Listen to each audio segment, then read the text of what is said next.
भजन करने का अधिकारी कौन है बाबा? सब भजन करने के अधिकारी, सबका अधिकार है भजन करने का। बाल बच्चा कोई भी, पुरुष नपुंसक नारी वा जीव चराचर कोय, सर्व भाव भज कपट तज मोहि परम प्रिय सोय।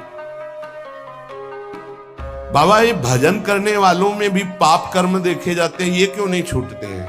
भजन तो सब पापों का नाश कर देता है, फिर भजन करने वालों से पाप कर्म क्यों नहीं छूटते? क्योंकि वो सही भजन नहीं करते।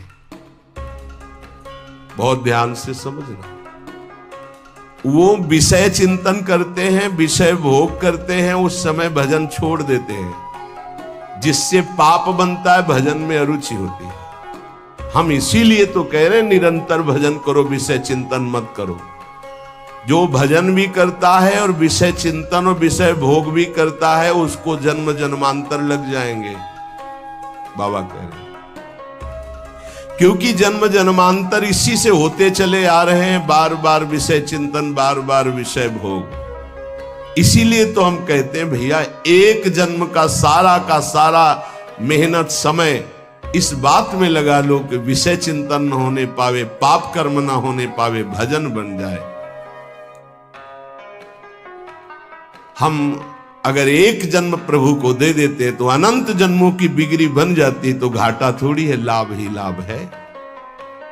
जितना समय भजन नहीं करेंगे, उतना समय मन विषय चिंतन करेगा और आपके द्वारा पाप कर्म हो ही जाएगा। पाप कर्म होगा तो सबसे पहले गुरु में अश्रद्धा होगी, फिर इष्ट भजन में अरुचि होगी।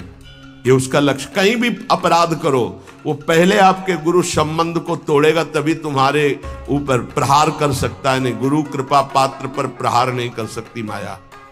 पहला कार्य करेगी, गुरु संबंध छुड़वाएगी, इष्ट चिंतन छुड़वाएगी। इसलिए हम कहते हैं जितना जितना समय तुम विषय चिंतन में देते हो, अगर वो भी भजन में दे दो तो पाप छूट जाएंगे, नहीं तो पाप कर्म होते रहेंगे, भजन का अनुभव नहीं होगा।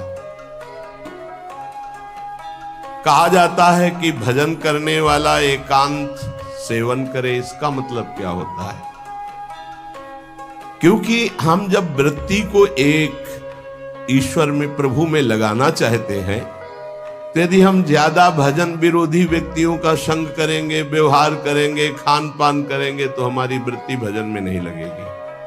हमारा खान पान, हमारा व्यवहार एकांतिक होना चाहिए। कैसा एकांतिक? हम 501 ही प्रभु का नाम जपने वाले पा रहे हैं तो हम अकेले पा रहे हैं, ऐसा समझ लो। और 2 व्यक्ति हैं, एक विषयी है, प्रपंची